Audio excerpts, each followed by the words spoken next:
Brahman is not an entity.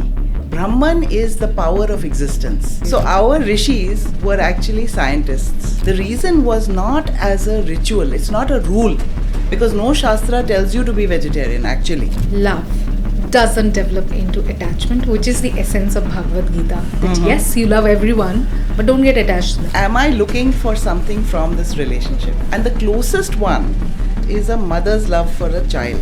See, instinct is good, but one should never act just on impulse and instinct. You should act based on reason. Ahimsa does not directly mean violence. Sri Rama is carrying a bow. Yeah. Sri Krishna is telling Arjuna to fight in the Mahabharata.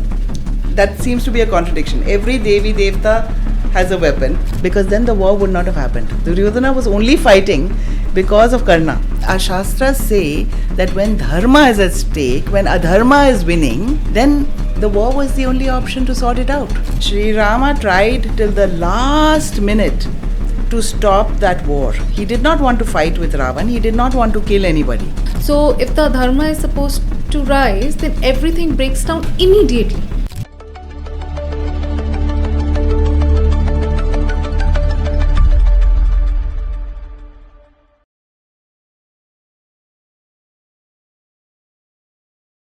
Namaskar everyone, welcome to the EST show. Today I have Priya Arora over here with me, who has actually written a very beautiful book which says Life is a Battlefield. And where does the background come from? The background comes from none other than Bhagavad Gita. How did she end up writing this? And what is the difference in these books that makes easier for us to understand Gita? So that's what we are going to dwell into it. Specifics of the book, but not all these specifics, because really it's something that you don't do online, that you don't listen, you actually go ahead and read the book. That's where you get the essence. And please watch this podcast till the end, because I'm sure there would be some of your very deep-rooted questions that will surely get answers, and you'll get answers and you'll relate to them.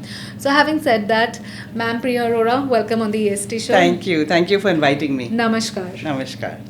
So ma'am, I had read, honestly I'll tell you the honesty, I've just read the soft copy, but I'm going to read the book, because having a book in hand is something else for sure. Oh yes.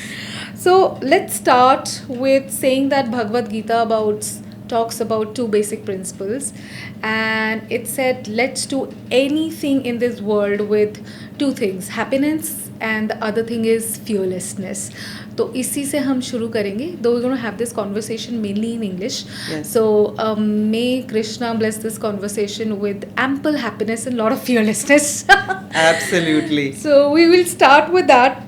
And ma'am, I think your whole book talks about one basic principle of Bhagavad Gita, which is oneness, right? Manushya, Prakriti, Jeev, Jantu, sab ek hai. हम सब, all interconnected. All interconnected. But help me understand, in this 3D materialistic world, how do you even understand this oneness? Because I see a plant as a plant, I see as a tree, I see as a table as a table, I see mic as a mic, and I see you as you, and I see me as me. Yes. Then what does this oneness actually mean? So, you have to go to the very basic concept of Vedanta, and if you have to sum up the whole of Vedanta in one phrase, it's Aham Brahmasmi, which means Aham Brahma Asmi, or I am Brahman. So that is what it means, Aham Brahmasmi. So what is that Brahmasmi?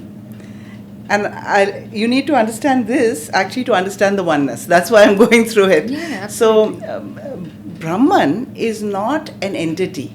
Brahman is the power of existence. Existence itself. The isness of the universe. Now that power of existence is in everything, isn't it? Existence, the power of existence, or the power of what we call this oneness, is that universal power of, you can call it consciousness, you can call it awareness. It's not an entity. So it's not got a form, it's not got a gender. It's, in Sanskrit terms, we call Nirgun Nirakar. It's just there.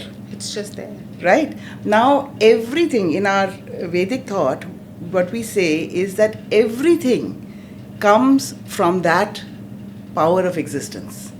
So whether it's us or the plant or the dog or the tree or whatever it is, it's all the same existence in a form. So in science terms, it explains this way, that all matter is actually energy. Yes. You know, say na, E is equal to mc square. E is equal to mc square, Right? absolutely. So our rishis were actually scientists. Like energy in motion, we call So- it emotion, also we call it energy in motion. So matter is not really matter. Matter is energy converted into a form. Yes. Correct? And so this power of existence manifested as a form is all this universe.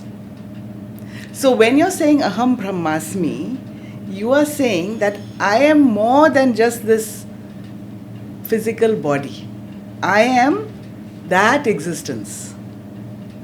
Now when you relate to the world with that mindset, that we are all that existence, then only you'll have oneness. If you relate to the world thinking that I am this body, I am Priya Arora, then what am I going to see? I'm going to see you as different from me. I'm going to see the plant as different from me. I'm going to see the dog as different from me. Now you'll say, they are different. I'm not you. Yeah, I'm not you. Yeah, Right. so correct. And that is correct. We are not. In the form. In the form, we are different. But our essence, the Atman, is the same. That's what Advaita Vedanta says. That there is only one. There are no two. It's like telling, like water, the essence is saying you have water, then you have ice, then you have gas. I see it as three different Forms. things, but I definitely They're the know same. it's one. Yes, that's a very good analogy. Yes, that is absolutely true. It's the vision. So, which is why every single Shastra stresses on this point. Because just think, if you have a vision of oneness, all the problems that we have go away. Yes, but then You have no dvesha. You don't have any dislike for anybody if you see us all as one. See, why do we like our own family? We love our children, we love our spouse or whatever, but we love our parents. Why? Because we see them as part of us, right. as one. We see ourselves as one. Now, we may not feel like that about somebody else. Why? Because we see them as different. So wherever you have difference, you have dislike. This difference causes separation. Yes, I agree to that, but we are in form different. Yes. We are in form different. So if I have to say that I'm one, in the essence I'm one. I agree to that point. But when you, as in Priya Arora, in the outer form, I as Smrati here in the outer form, we are different. So we have certain roles now. So how do I see it as one? So it is not in your behavior. So it's not like, see the dog, and I have a dog, and I love that dog. I love him so much, but he's different from me, right? It's not like he's obviously an animal and I'm a human being, and there are differences. But the essence within him is the same. So what this vision says is not that I treat him like that as if, send him to school and like I do with my children. Obviously that's not possible. But I don't feel that he is less. You see, that's what it is. That's the Don't point. think of other creatures, other human beings or other creatures as less than you.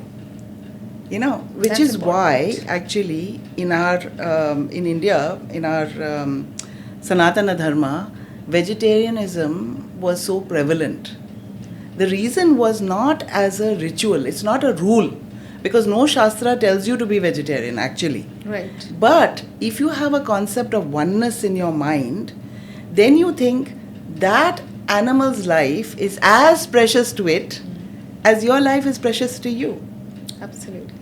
So then when you think that way, when you see oneness, then you don't want to hurt that animal.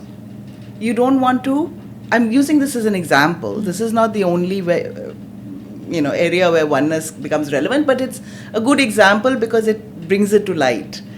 So if you look at an animal as a sentient being, then you look at it differently, with different eyes. Yeah. Then you won't look at it as food. Right. See, we don't look at a dog as food, right? Why? Because we see sentience in a dog. But then a goat also has sentience. Right. A chicken also has sentience. So when you start seeing oneness, then your whole behavior changes. You become much more sort of loving as a human being. You become much more caring. Then you will not do something to hurt another creature. Now, from here exactly comes my second question.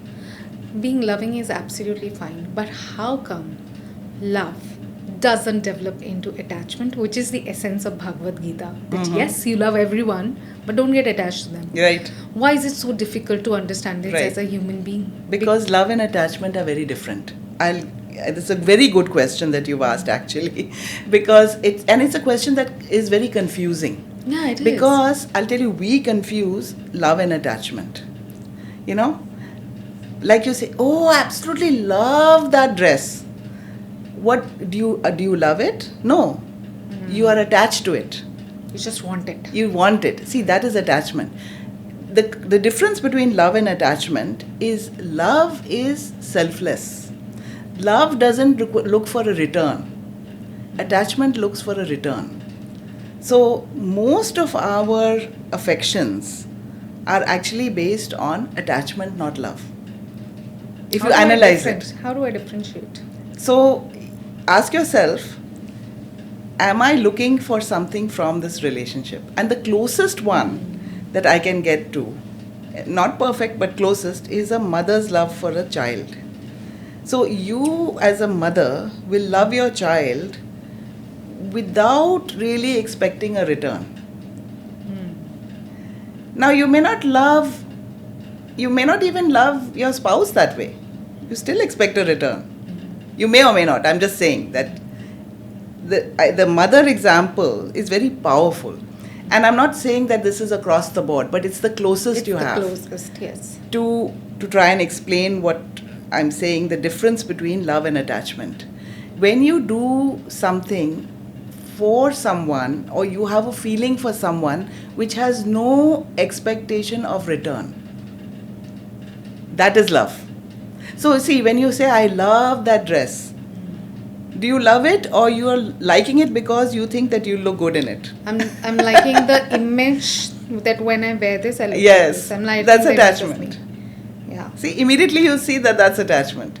Now, you can analyze all your feelings for various things in life. I love coffee. Do you love coffee?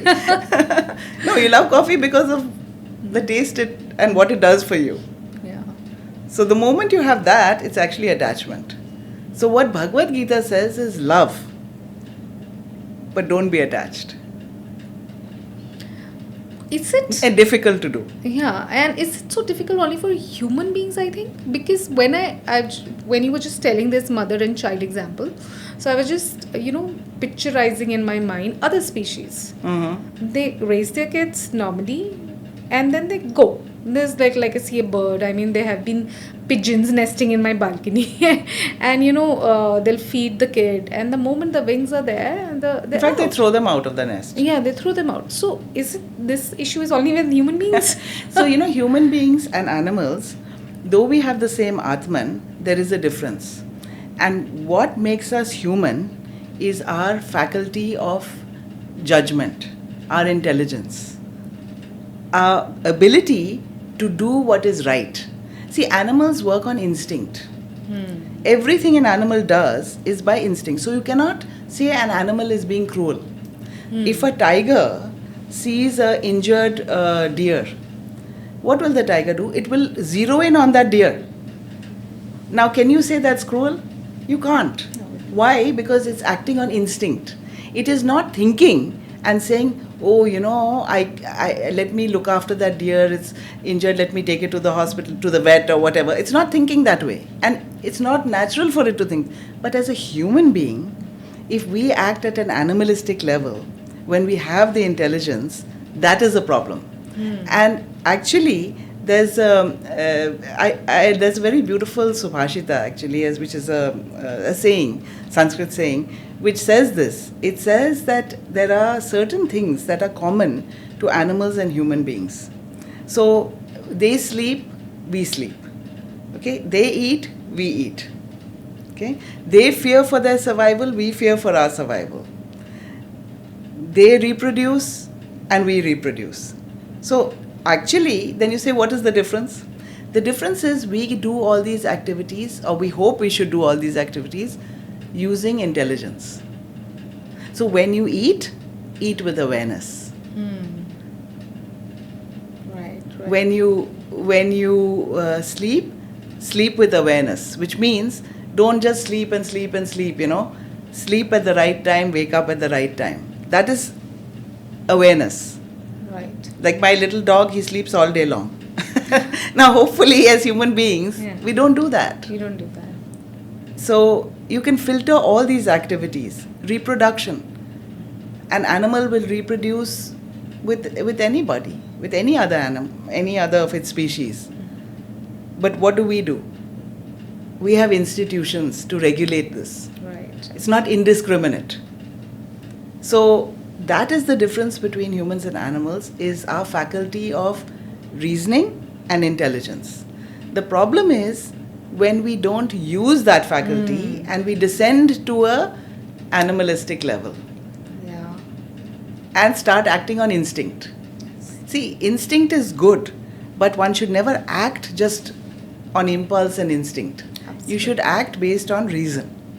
And that's why our Shastras try and teach you to live based on you don't change anything. It doesn't force you to do anything. It just says there are two ways of functioning. You can function at a very basic level, at the level of the body, which is what animals function at. They function at the level of the body. They're not thinking. Right. They're just acting based on what is instinctively good for them.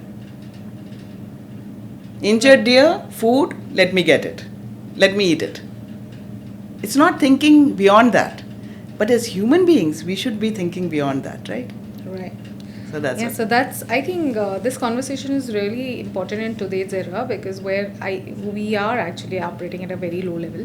So this, maybe thanks to the podcast and everything, this is now coming out, and I hope this is going to benefit the next generation to raise their awareness. I think they'll be better than us. I am very positive. Actually, talking about the next generation, that's why I really feel that all this teaching, I came to it very late in life, but I feel, looking back, I wish I had this when I was a teenager, because it holds you in good stead for your life. Bhagavad Gita is a manual for life. So you should open that manual at the beginning of your life. And the manual should be taught in schools. And it should be taught in schools, because it's not religious. Yes. So, people might say, oh, but it's a Hindu thing. Bhagavad Gita is universal knowledge, because managing your mind is not only for Hindus, no? Absolutely. No. Everybody has the same problems. Right. Everybody feels, as you said in the beginning of the podcast, Bhagavad Gita teaches you two things, which is Sukham and Abhayam. Sukham is happiness, Abhayam is fearlessness. Right. Now tell me, is this something that is for everybody or only for one group of people? For everybody. It's for everybody. I think universal. So if as a child you can learn how to be happy and fearless, you are equipped for life. Equipped for life. Yeah, that's beautiful. Yeah. And those are the things that just stabilize you for everything. Right. Probably. Super. So, ma'am, in your book, The Battlefield, Life is a Battlefield, there's an interesting section which talks about ahimsa, saying that ahimsa does not directly mean violence. So violence is violence. What is directly and what is indirectly? So this is another wonderful, you're asking really good questions. No, ahimsa. Because I'm seeing ahimsa all over, and then we are saying that it could be good in a way. So I'm just trying to understand. So see, the thing is, ahimsa means minimizing violence. The concept of ahimsa is not rigidly non-violence. Even though the term hinsa is violence, and when you put a in front of it, seems to suggest non-violence. But when you translate into English as non-violence, it dilutes the meaning of ahimsa. Because if you look at it, ahimsa is actually such an important foundational tenet of Vedanta, of our whole Vedic philosophy. So it's also the first yama in the Patanjali's Ashtanga Marga and Yoga Sutra. First thing you do if you want to get into the yogic path is ahimsa. It's the first lesson. Is it? Now, having said this, if it's non-violence, then how is it that Sri Rama is carrying a bow? Yeah. Sri Krishna is telling Arjuna to fight in the Mahabharata. That seems to be a contradiction. Every Devi Devta has a weapon, Yeah, absolutely. Then this seems to be a contradiction, right? But then you have to understand what ahimsa really means. Ahimsa means keeping violence to the minimum. It doesn't mean non-violence. It's not pacifism. Non-violence means pacifism, which means no matter what somebody does to me, I will be peaceful. I will not attack them. So did Mahatma Gandhi just, twist this I non-violence don't think he thing? twisted it, but if you, I don't know because No, I'm just trying to understand the whole, but, because we've been studying this in but- history since ages. Right. The great non-cooperation, the great ahimsa movement. Right, but I'll tell you what ahimsa is from a Vedic point of view, how it was meant to be. So what it was meant to be is that you don't use the option of violence except to protect dharma, and that too only when there is no other option left. So, we have four upayas, which are sama, dana, danda. No, actually it's bheda, danda. The order is wrong. In Hindi you say sam, dam, dan, Dan, bhed. bhed, yeah, But that's actually in right. Sanskrit it's sama, dana, bheda, danda. Okay. And what it is for any conflict, right, try sama first. Sama is peaceful negotiation. Samvad. Is samvad. You talk it out. You talk it So out. supposing you have a problem with me, right? I won't straight away go and put a case against you. I will first come, according to our shastras, we should meet, and I should say, now let's sort this out. Right. And hopefully over a cup of chai, we are able to sort it out. That's the best option, sama. And that does happen 60%. That does happen sometimes, but if that doesn't work, then you move to dana.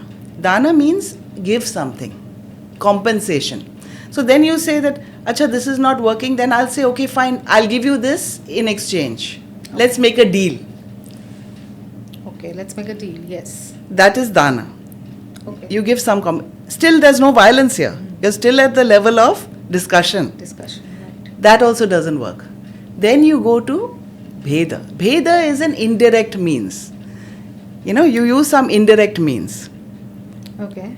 to do it. And that could be, I know somebody who has an influence over you. Okay. And I'll go, and I'll talk to them and try and get them to, not direct means. Bheda is, it could be like some indirect means of doing it. Ashwathama, the elephant in Mahabharata. That is an example, actually. And I'll come to the Mahabharata. Actually, I explained to you, there's a beautiful explanation of this in the Mahabharata. But before that, let me say, if none of these work and dharma is at stake, only if dharma is at stake, then sometimes there's no option but to use the weapon. Now, let me tell you this in the Mahabharata, because this will explain it. So when the Pandavas came back from their exile, the deal was they were supposed to get their kingdom back. That was the arrangement. But what did Duryodhana do? He reneged on his arrangement. He says, no, I'm not giving it back. So Shri Krishna goes as a messenger, as an envoy, as a mediator. Actually goes as a mediator to Hastinapur, or mediator on behalf of the Pandavas, to try and settle this so there isn't a war. Because bloodshed should be avoided at any cost, right? According to the principle of ahimsa. So he goes there and he says to him, to Duryodhana, he says, these are your cousins. The deal was for you to give it back to them. Give it back. Live happily. You live here in Hastinapur, give them Indraprastha and live in peace. What does Duryodhana say? No, I will not. So when the dana doesn't work as an option, then Sri Krishna goes to Karna and he tells him that you are Kunti Putra, you are not a son of a charioteer. So the Pandavas are your brothers. And his reason for doing that was so that Karna would sit out and not fight. Because if Karna didn't fight, the war would not have happened. Because Duryodhana was only fighting knowing that he had Karna on his side to counter Arjuna. So that was Krishna's purpose, to try and stop this war, because the war would mean bloodshed. And he wanted to avoid, the principle of ahimsa says, do everything you can to avoid bloodshed. Now, that also doesn't work because Karna says, no, I will fight. And not leave my friend. I will not leave my friend. So loyalty is good, but loyalty to the wrong cause is also bad. Yeah. So then, what is the option? The option was, allow Duryodhana not fight. If you take ahimsa as non-violence, then the thing would have been, don't fight. Right? Give him everything and let injustice win. Let adharma win. Would have been the option, right, of sitting on. You can't allow that. See, you cannot, our Shastras say that when dharma is at stake, when adharma is winning, then you have to, there's no option, then the war was the only option to sort it out. And is the responsibility of the righteous one to come ahead and fight. Exactly. Yeah. So Bhagavad Gita, he says, why do avatars happen? Huh? Because people forget. Because it is that, to protect the innocent and to destroy the evil. So if you allow evil to continue, you are actually supporting it.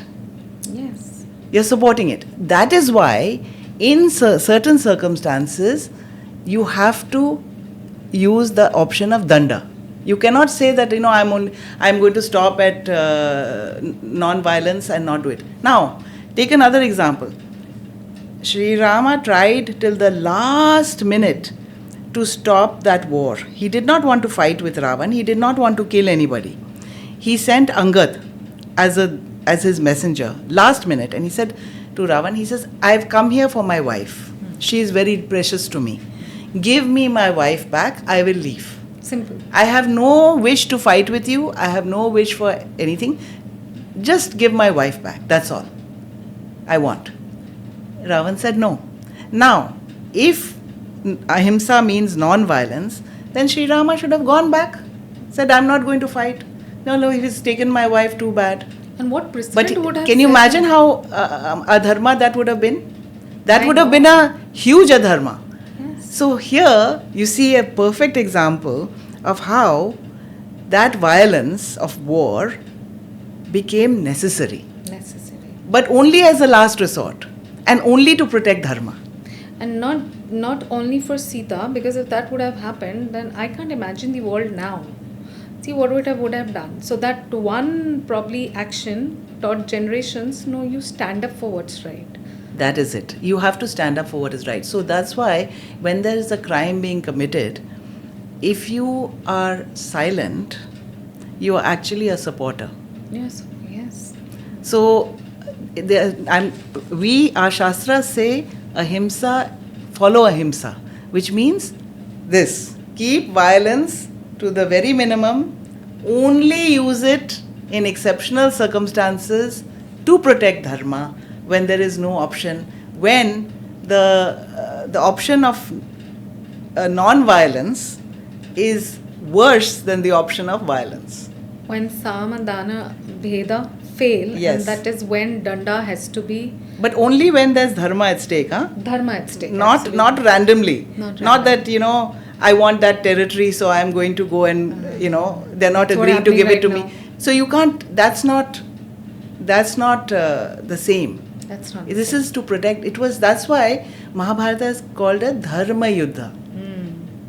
It starts, Bhagavad Gita starts with dharma kshetre kurukshetre samaveta yuyutsavaha, which means dharma kshetra. Kurukshetra was a battle, a field of dharma, a battlefield of where dharma was being decided, where dharma had to win against adharma. And very funny that how the powerful chose a different side of a dharma. So that's a different topic. But then that tells us that how much powerful you are and whatever boons you have been born with, you ruin a complete generation if you stand by the wrong side. So you're all doesn't make any sense. Or do what is right. That is the meaning of dharma actually. You see, Sanskrit terms are actually largely misunderstood. We think of dharma as duty, and we think of dharma as religion, and we think of dharma as morality. And for religion it is not at all, but duty and morality are only aspects of dharma. Dharma is basically the right thing to do in the context for the good of the many. Yes, for the good of the many. So if you are doing an action for the good of the many, that is likely dharma. I think that's a very important when you just said that do something which is good of the many. I think it's the concept, what you are trying to tell me is the concept of sustenance. Because if you don't do that, it is like I put a hammer on a brick and it breaks completely. So if the dharma is supposed to rise, then everything breaks down immediately. Dharma, it just collapses. Exactly. Dharma, actually the word dharma comes from the root dhri, which means to uphold. So what dharma does is it sustains society. If you don't have dharma, then society will be collapse. Might is right. It'll be like, whoever's the most powerful will suppress everybody else. If there's no dharma. I see that it won't even survive because anything... You cannot have a cohesive society. Because to... कहते हैं ना कि किसी को भी बनाना मुश्किल है, but you just... preparing food takes so much time. You just eat it in like 5 minutes. So finishing something is so easy. Right. When you... but sustaining those things, it's the tough part. And that's why dharma is important. Because if you let that finishing thing win, basically nothing remains. Everything collapses. It is the basis. Dharma is the basis of society. Without dharma, you cannot have a society. Actually. Doesn't exist. Actually. Doesn't exist. Absolutely beautiful. So, ma'am, you have studied so much and you have done so much work in Sanskrit and you actually learned Vedas. To make this complex philosophy, I'm just calling it complex. Why? Because we know that there's so many scriptures, we have Vedas. So we at times get confused what to read, what's the chronology, how to start with. So I think, is there, and you've also spoken about Smriti literature. Mm-hmm. So I want to understand is what is the Smriti literature, and someone has to start. Just to close, then where do you start? Where's that starting point? So, literature, the Vedas actually Shruti. So, the Vedas are Shruti. Shruti means that which was heard. And the reason for this is that whatever's in the Vedas were not written by any human being. When written, I mean they were not composed by any human being. They were downloaded, it's downloaded information. So the rishis were sitting in samadhi, and in that state of samadhi, when they were disconnected from their bodies and they were in communion with the consciousness, with that universal consciousness, in direct communion, which is what happens when you're in samadhi, certain information was downloaded in their they received certain information which you can call revelations. Understand as a patch upgrade on your laptops, which happens automatically. So this information, they just spoke about it, and that is the Veda. So that's why it's called Shruti, because it's that which was heard. It's not something which they themselves, like when if I write a book, like a fiction, say, if I write a book, then that book is written by me. It's not like I've downloaded it from somewhere, but it's not Shruti. Okay. Now Smriti is written by human beings. Okay. So Smriti literature is everything that is written in remembrance of the Vedic philosophy. So Smriti, remember whatever you heard. Smriti means to remember, right? It means Yeah, memory. yes. So, Smriti literature is written in remembrance of Vedic philosophy, of the Shruti. Of the So, whatever was the Shruti, which was the revelations that were the rishis received, remembering that, the literature that was composed by human beings is called Smriti. So, which are the Smritis? The Ramayana is a Smriti, the Mahabharata is a Smriti, the Bhagavad Gita is a Smriti. Okay. Though Bhagavad Gita is the sum and substance of the Shruti, it was written by Ved Vyasa. Right. So, it's a Smriti. Okay. Okay. Got that. Then the Dharma Granthas are all Smritis. Now, the difference between the Shruti and the Smriti is the Shruti came straight from the power of the universe. So, they are forever. Whatever's in the Shruti doesn't change. Doesn't change. Yeah. And even the way the Veda is recited, it's recited exactly the way it was recited thousands of years ago. So the Vedic recitation doesn't change one matra. The Shruti. Yeah, But like the language evolves. Yes. And you keep changing it. But no, Vedas stay the same. The Shruti will be the same. It's like a tape recorder, they say. It's just the same. But the Smriti can be changed. So take the Ramayana. Valmiki wrote the Ramayana. How many Ramayana people have written the Ramayana after that? Not the Ramayana, but they've written retellings. Ji. So many. Ramcharit Manas, Manas. there's Kamban Ramayana, and Right, Tamil Ramayana is the Kamban Ramayana, there's the Kriti Bas Ramayana, there's Ramayanas all over the world. All you over know, the world. so Absolutely. different countries, because they all wrote this. Now, because there's Smriti, so Smriti can be changed. There's so many retellings, they make movies out of it where they change the whole story. The whole Valmiki Ramayana is actually very different from the retellings. Today, we mostly know the retellings. We don't really remember the Valmiki Ramayana, which is actually why I wrote that book. My first book was Rama, a Man of Dharma, which is the Valmiki Ramayana told in modern English. I mean, so beautiful, ma'am. I think it has been an enriching discussion today. What would you like to tell all the viewers who are watching this podcast as a closing note? Well, I would like to say that we are very, very blessed to have this heritage and to have this philosophy in our land. So, we are blessed to have it, but we are also very unfortunate that we don't know it. Yes, I agree. So, my request to everyone is always to try and delve into our ancient philosophy, bring it into your life, because it's very valuable.